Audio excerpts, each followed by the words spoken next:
close till I get up. Time is barely on our side. I don't wanna waste what's left. The storms we chase. Welcome to YouTube channel education for all. दोस्तों, आज की class में हम Azad Jammu and Kashmir public service commission head master 2017 के pedagogy के question को solve करेंगे। ये पेपर मोस्ट रिसेंटली लिया गया था, ये 2019 का पेपर है।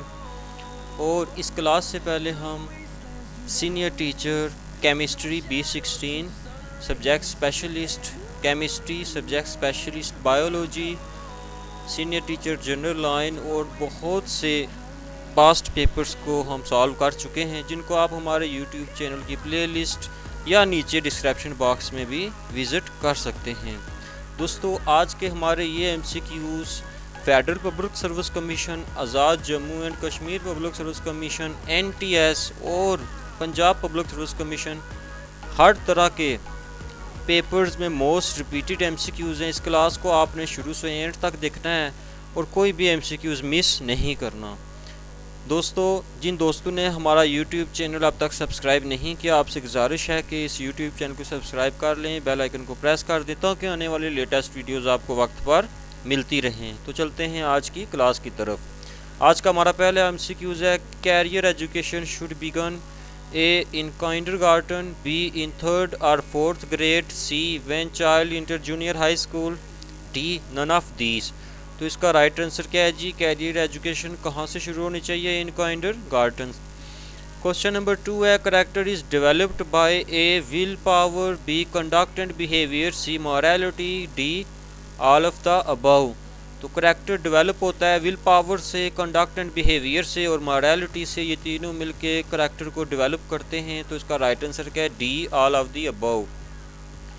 क्वेश्चन नंबर 3 है, dropping out from school means A to come to school casually, B to play truant from class, C to leave the school forever, D none of these। तो इसका right answer क्या है जी? To leave the school forever, कि school को हमेशा के लिए छोड़ देना। इसका क्या मतलब है? ड्रॉपिंग आउट हो जाना। क्वेश्चन नंबर 4 है, an important question of philosophy is what is education, B what is curriculum, C what is curiosity, D none of these. तो इसका राइट आंसर क्या है जी? A what is education. Question number 5 है, teacher behaviour how to be administrative, B instructive, D idealistic, D strong. तो एक teacher का जो बिहेवियर है वो हमेशा क्या होना चाहिए? आइडियलिस्टिक होना चाहिए, मिसाली होना चाहिए। क्वेश्चन नंबर 6 है, ontology deals with a reality, B knowledge, C values, D culture. तो डियर फॉलोवर्स, अगर हम नॉलेज की बात करें तो फ़िलासफ़ी की कौन सी टाइप है जो नॉलेज को डील करती है? तो ये एपिस्टीमोलॉजी है जो नॉलेज को डील करती है। इसके बाद C वैल्यूज़ आता है और D कल्चर। अगर हम कल्चर की बात करें तो फ़िलासफ़ी की जो ब्रांच एक्सियोलॉजी कहलाती है, ये किसको डील करती है? कल्चर को डील करती है। तो यहाँ पे बात हो रही है ओंटोलॉजी, तो फ़िलासफ़ी की ये ब्रांच डील करती है रियलिटी को। ये रियलिटी बेस्ड होती है और हमेशा रियलिटी की तरफ जाती है और हकीकत पर मबनी शवाहिद को कलेक्ट करती है। आगे क्वेश्चन नंबर 7 है, in education process which one is evaluated, A मेथड, B aim, C content, D all of these. तो इसका राइट आंसर क्या है dear followers? All of these. जो एजुकेशन प्रोसेस है इसमें कंटेंट भी आ जाते हैं, एम भी और मेथड भी। क्वेश्चन नंबर 8 है, pedagogy is concerned with A aims, B content, C teaching methods, D evaluation. तो pedagogy is concerned with teaching methods, C is the right answer. आगे क्वेश्चन नंबर 9 है, what is the most important element of non formal education. नॉन formal एजुकेशन का जो most important element है वो कौन सा है? इसके ऑप्शन है A teacher, B student, C media, D school. तो dear followers, non formal education जो होती है ये फ्लेक्सिबल होती है, लर्नर सेंटर्ड होती है और ये जो एजुकेशन होती है इसमें अडल्ट भी आ जाते हैं, ओल्ड लोग भी आ जाते हैं और चिल्ड्रन, बूढ़े बच्चे और जवान तमाम लोग आ जाते हैं। और ये उम्र के किसी भी स्टेज में हासिल की जा सकती है। जैसे वो हमारा अल्लामा इकबाल ओपन यूनिवर्सिटी की जो एजुकेशन है ये नॉन फार्मल एजुकेशन में आती है। तो इसमें जो मीडिया होता है ये इम्पॉर्टेंट रोल प्ले करता है। तो C is the right answer, media. Question number 10 है formal education has, formal education जो है इसमें क्या होता है? A flexible rules of entry and exit, B rigid rules of entry and exit, C new rules of entry and exit, D no rules of entry and exit.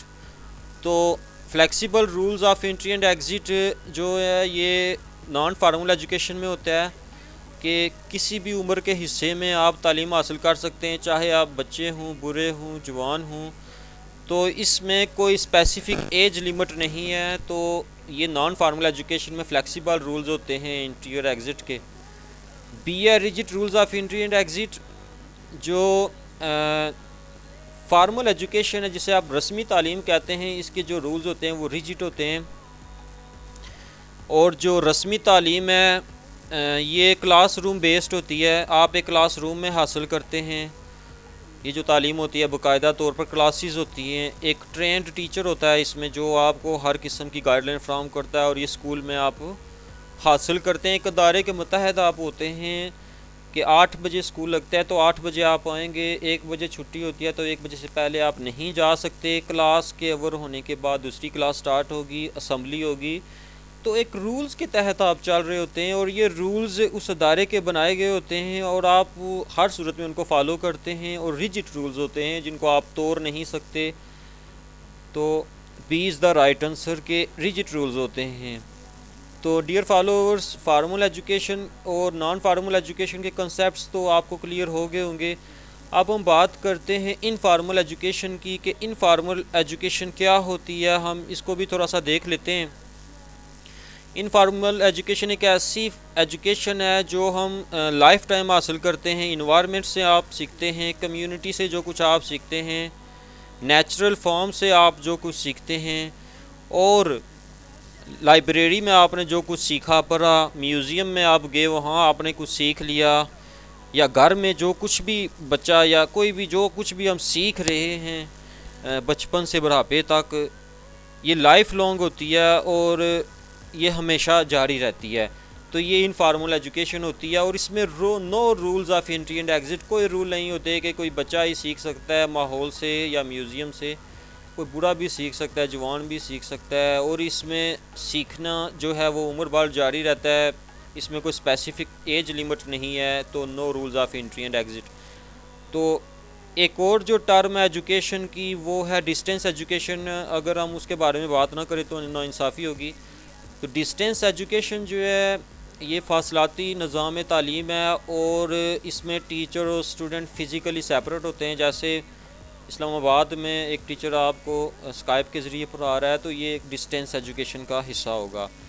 तो उम्मीद है कि ये चारों कंसेप्ट्स आपको अच्छी तरीके से क्लियर हो गए होंगे कि फार्मल एजुकेशन क्या है, नॉन फार्मल एजुकेशन क्या है, डिस्टेंस एजुकेशन और इनफॉर्मल एजुकेशन के जो कंसेप्ट्स। इंशाल्लाह एक अलग सा लेक्चर हम इस हवाले से आपके लिए पेश करेंगे। जिन दोस्तों ने अब तक हमारा यूट्यूब चैनल सब्सक्राइब नहीं किया, आपसे गुजारिश है इस यूट्यूब चैनल को सब्सक्राइब कर दें, बेल आइकन को प्रेस कर दें। जिन लोगों ने सब्सक्राइब किया हुआ है ऑलरेडी, आपसे गुजारिश है वीडियो को लाइक कर दें और कमेंट कर दें और अपने दोस्तों के साथ इसको शेयर करें ताकि आपके दोस्त भी फ़ायदा उठा सकें। आगे क्वेश्चन नंबर 11 है education plan with a particular end in view is A formal education, B informal education, C both, C and B, D none of A and B. तो A is the right answer, formal education. Question number 12 है the real goal of education should be A securing a certificate, B training to make a living, C acquiring skills habits and knowledge, D mastery of subject matter. तो जो education का real गोल है वो क्या है dear followers, real मकसद क्या है? एक्वायरिंग स्किल्स, स्किल्स को हासिल करना, हैबिट्स में तब्दीली लाना, हैबिट्स को हासिल करना, और नॉलेज हासिल करना, इल्म हासिल करना। C is the right answer. Question number 13 है determining the aim of education is the responsibility of A parents, B teachers, C students, D society. के रूल्स की डिटर्मिनेशन कौन करता है? तालीम के रूल्स की डिटर्मिनेशन पेरेंट्स करते हैं, टीचर करता है, स्टूडेंट या सोसाइटी, तो इसका राइट आंसर क्या है? सोसाइटी। ये सोसाइटी की ज़िम्मेदारी है। क्वेश्चन नंबर 14 है the purpose of formal education is to make student more intelligent, make students active and constructive, C formal definite opinion in the mind of students, D create good name for the nation. तो purpose क्या होता है जी formal एजुकेशन का? कि बच्चा जो होता है वो एक्टिव हो, उसे पता हो कि 8 बजे स्कूल लगता है, 8 बजे मैंने जाना है, असम्बली में जाना है, अच्छा सा यूनिफॉर्म पहन के जाना है और मैंने वहाँ जाके सीखना है और कोशिश करनी है ज़्यादा से ज़्यादा नॉलेज हासिल कर सकूँ। B is the right answer. Question number 15 है the basic source of education objective is A human experience, B school, C educational psychology, D professional organisation. तो जो एजुकेशन ऑब्जेक्टिव हैं, एजुकेशन जो हासिल करते हैं वो एक टीचर से हासिल करते हैं अच्छे तरीके से। हमारा जो टीचर होता है हमारे कॉन्सेप्ट्स को क्लियर करता है, तो ए human experience is the right answer. जो टीचर जो होता है वो मेन करैक्टर उसी का होता है। क्वेश्चन नंबर 16 है the best education definition is a process through for life, be getting knowledge, C learning, D growth resulting from experience, D is the right answer। दोस्तों ये जो MCQs है मोस्ट रिपीटेड MCQs हैं, चाहे आप federal Public service commission की बात करें, पंजाब पब्लिक सर्विस कमीशन की बात करें या NTS की बात करें, हर पेपर में ये MCQs आते हैं। इनको अच्छे तरीके से आपने तैयार कर लेना है, नोटबुक पे इनको लिख लें आप। आगे क्वेश्चन नंबर 17 है इजूसरी means A to draw out, B to guide, C to point and D to help। इजूसरी क्या है डियर फॉलोवर्स? एजुकेशन का जो वर्ड है ये दो लातीनी जो वर्ड हैं एजुकेयर और इजूसरी से माखूज हैं, इनसे ये डिराइव किया गया है। तो इजूसरी का क्या मतलब है? To draw out. A is the right answer. Question number 18 है education is derived from a Latin word. वही क्वेश्चन जो है रिपीट हो गया है एक किस्म का। ए एजुकेट, बी इजूसरी, सी इवेलुएशन, डी लर्निंग। तो एजुकेशन का जो वर्ड है मैंने पहले भी आपको बताया है कि दो लातीनी अल्फाज से मिलके बना है। इसमें पहला एजुकेयर और दूसरा इजूसरी आ जाता है, तो एजुकेयर तो नहीं है यहाँ पे, तो B is the right answer, इजूसरी। Question number 19 expected life outcomes from education are referred, A learning, B evaluation, C aims, D pedagogy. तो इसका राइट आंसर क्या dear followers? C aims. Question number 20 है every system of education system is based on. हर तरह का जो educational system है वो किसके ऊपर बेस करता है? A ideology of nation, B intellectual development, C social development, D skill development. तो इसका राइट आंसर क्या? Ideology of nation. एक जो कौम है उसकी सोच के ऊपर ही जो करिकुलम होता है वो डेवलप होता है, उसकी सकाफत हो गई, कल्चर, हर चीज़ इसमें आ जाती है, तो इज़ द राइट आंसर। आगे क्वेश्चन नंबर 21 है planning, organising, directing are the A function of management, B result of management, C goals of management, D all of these. तो जो प्लानिंग, ऑर्गेनाइजिंग, डायरेक्टिंग है ये क्या है जी? फंक्शंस ऑफ मैनेजमेंट हैं। क्वेश्चन नंबर 22 है motivation is related to A planning, B controlling, C leading and D tactical decisions. तो इसका राइट आंसर क्या है? सी लीडिंग। क्वेश्चन नंबर 23 है supervision should be primarily A preventive and critical, B preventive and corrective, C constructive and creative, D constructive and critical. तो dear followers ये most repeated MCQs है, तकरीबन हर paper में आया हुआ है, तो इसका राइट आंसर क्या है? C constructive and creative. Question number 24 है स्कूल बजट इंक्लूड्स। स्कूल के बजट में कौन कौन सी चीज़ें आ जाती हैं? A development expenditure, B non development expenditure, C both A and B and D none of A and B. तो इसमें डेवलपमेंट एक्सपेंडिचर भी आ जाते हैं और नॉन डेवलपमेंट एक्सपेंडिचर भी आ जाते हैं, तो C is the right answer. Question number 25 है according to John Dewey education process has two sides, A sociological and philosophical, B economical and philosophical, C philosophical and psychological, D psychological and sociological. तो D is the right answer, psychological and sociological. Question number 26 है the data which have already been collected by someone are called जो data पहले से ही collect हो चुका है। The data which has not undergone for any statistical treatment is called primary data. The data which has gone at least one for statistical treatment is called secondary data. तो secondary data ऐसा data होता है जो पहले से collect किया जा चुका है और स्टैटिस्टिकल ट्रीटमेंट के लिए एटलीस्ट वंस जा चुका है। कौन सा डाटा कहलाता है जी? Secondary data. आगे क्वेश्चन नंबर 27 है, classifying students in a statistical course by their gender is an example of what scale of measurement? A nominal, B ordinal, C interval and D ratio scale। तो इसका right answer क्या है? A nominal scale। Question number 28 है, curriculum means A course, B syllabus, C curriculum activities, D overall activities of institution. तो curriculum activities में हर तरह की activities आ जाती हैं, चाहे आप स्पोर्ट्स की बात करें, मीन्स आप एक्स्ट्रा करिकुलम एक्टिविटीज़ की बात करें, या आप कोई भी बच्चे की जो एक्टिविटीज़ हैं, चाहे वो किसी कंपटीशन में हिस्सा लेता है या वो कोई स्पीच करता है, तो हर तरह की जो एक्टिविटीज़ होती हैं एक स्टूडेंट की जो एक इंस्टीट्यूट के अंदर, तो वो किस में आती हैं? करिकुलम का हिस्सा होती हैं। तो D is the right answer है, overall activities of an institution. आगे क्वेश्चन नंबर 29 है, when, what, why and how to teach is the main task of A educational psychology, B education philosophy, C economics, D history. तो कब, क्या, क्यों और कैसे, ये जो हैं ये एजुकेशन फ़िलासफ़ी की टर्म्स हैं। इसमें हम सीखते हैं कि पहले क्या हो चुका है, आगे क्या होने जा रहा है, तो ये एजुकेशन फ़िलासफ़ी में आते हैं। B is the right answer.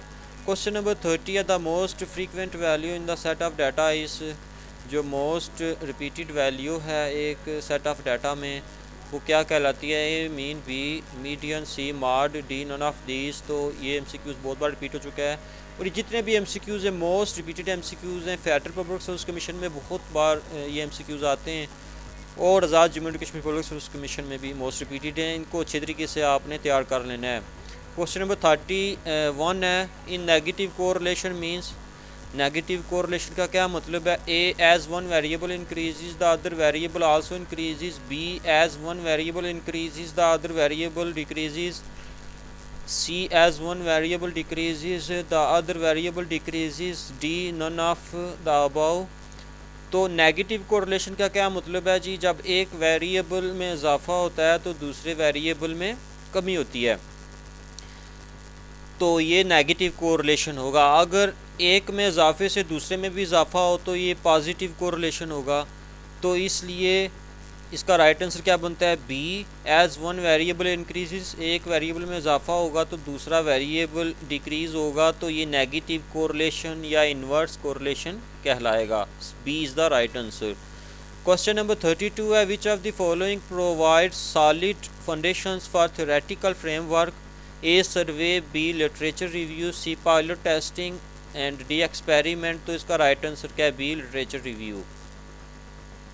Literature review जो है ये हमें एक थ्योरेटिकल फ्रेमवर्क प्रोवाइड करता है, जिसकी मदद से हम आगे अपना जो हमारा ब्रॉड एरिया होता है हम उसके ऊपर काम करते हैं। आगे क्वेश्चन नंबर 33 है, the major purpose of co curricular activities is to A. Provide relief from usual classroom routine. B. Allow students an opportunity to develop into good citizen. C. Helps students to achieve a well-adjusted personality. D. Permit students to have a choice of education program. तो इसका right answer क्या है? C. Help students to achieve a well-adjusted personality. Question number 34 है, all the learning activities which are exposed during study are included in A. traditional technique of instruction, B. conceptual technique of instruction, C. normal technique of instruction, D. modern technique of instruction। तो इन दोनों में थोड़ा सा confusion है। दो option जो हैं A and D, ये दोनों बहुत ज़्यादा क्लोज हैं इसके, तो मेरे मुताबिक इसका जो राइट आंसर है D. Modern technique of instruction. तो आप लोगों ने कमेंट बॉक्स में भी बताना है कि इसका राइट आंसर क्या है। Question number 35 are the testing use to identify what a student knows and doesn't know is called, कि एक ऐसी टेस्टिंग टेक्निक जो ये बात वाज़िया करती है कि बच्चा जो है किसी चीज़ के बारे में या स्टूडेंट किसी चीज़ के बारे में क्या जानता है और क्या नहीं जानता, ये टेक्निक क्या कहलाती है। तो A formative testing, B benchmark testing, C summative testing and D diagnostic testing.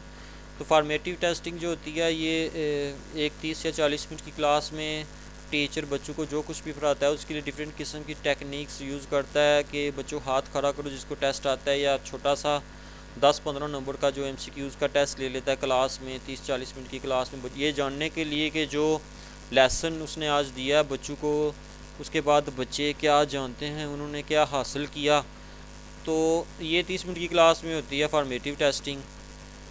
B जो ऑप्शन है जी समेटिव टेस्टिंग, तो समेटिव टेस्टिंग जो है ये एक साल के अरसे में बच्चों ने जो कुछ भी पढ़ा होता है, जो कुछ भी सीखा होता है, जैसे एक साल के बाद जो टेस्ट होता है 9th से नीचे जो टेस्ट होते हैं वो उनका क्लास टीचर ही टेस्ट लेता है, तो उसके बाद उनको आगे प्रमोट किया जाता है, तो ये समेटिव टेस्टिंग में आता है। या 9th 10th या फर्स्ट सेकंड ईयर की क्लासेस जो बोर्ड की तरफ से जो एक पेपर होता है उनको दिया जाता है, उसकी बुनियाद पर ही उनको आगे प्रमोट किया जाता है, तो ये समेटिव टेस्टिंग में आता है।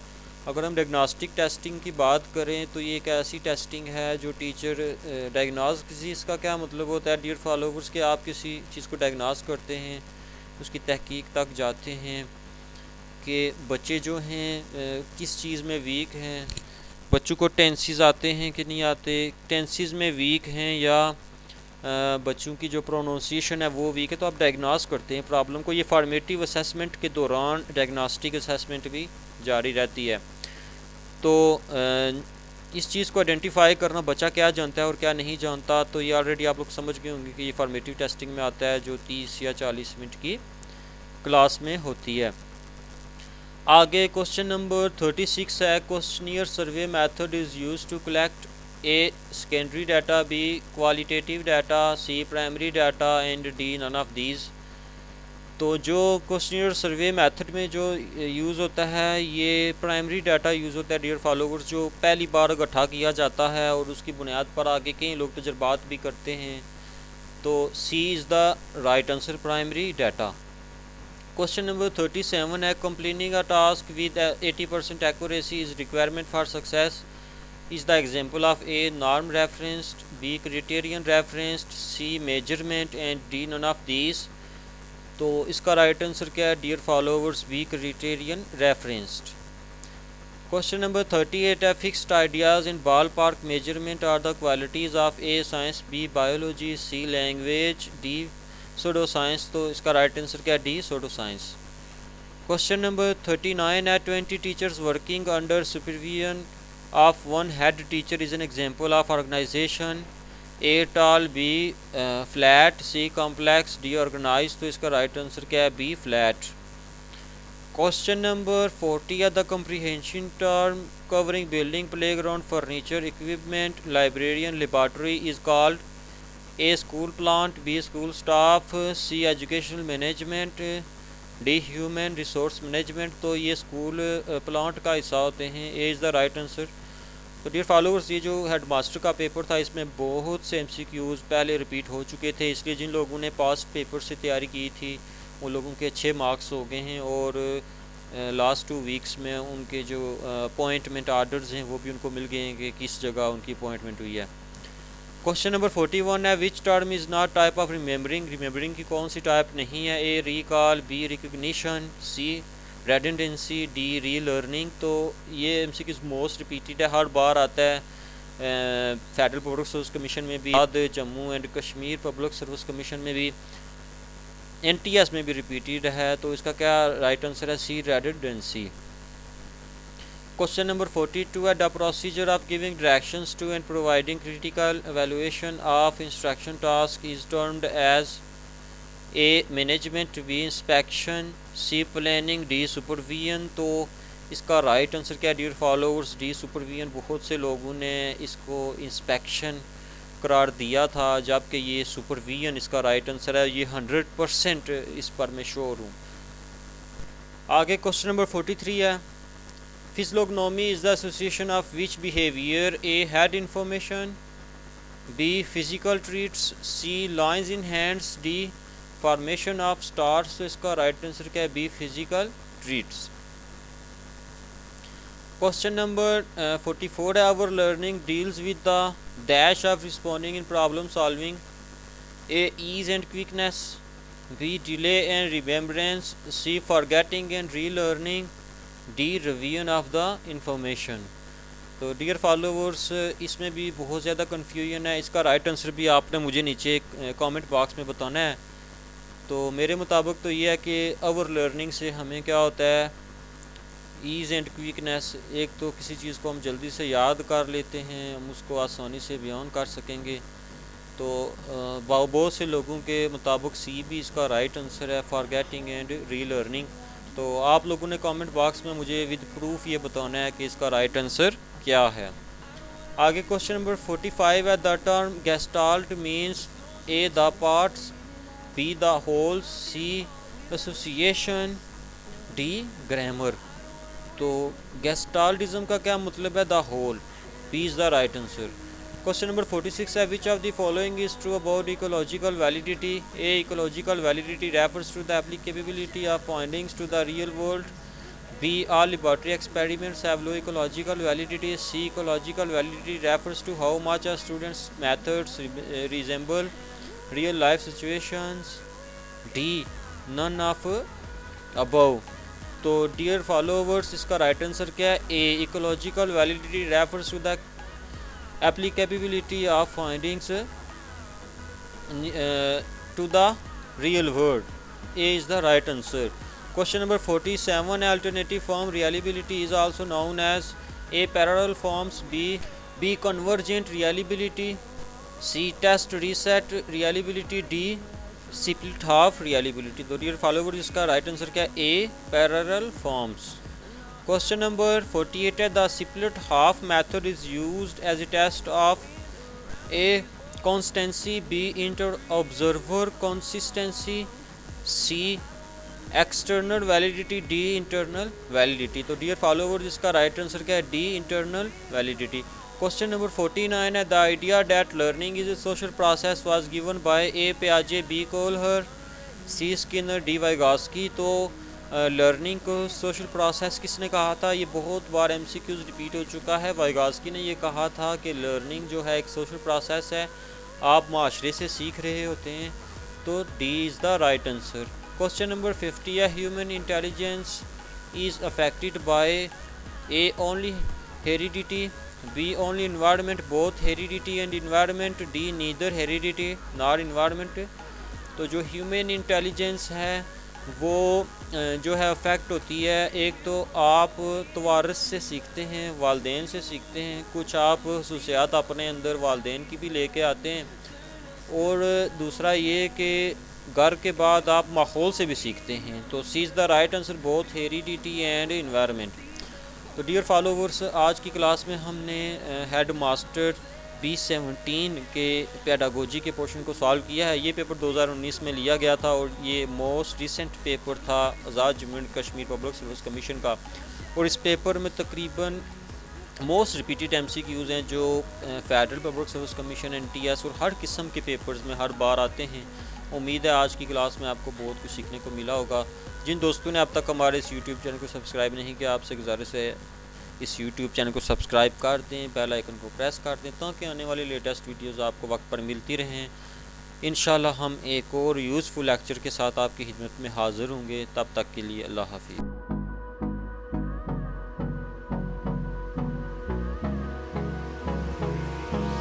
Hold me close till I get up.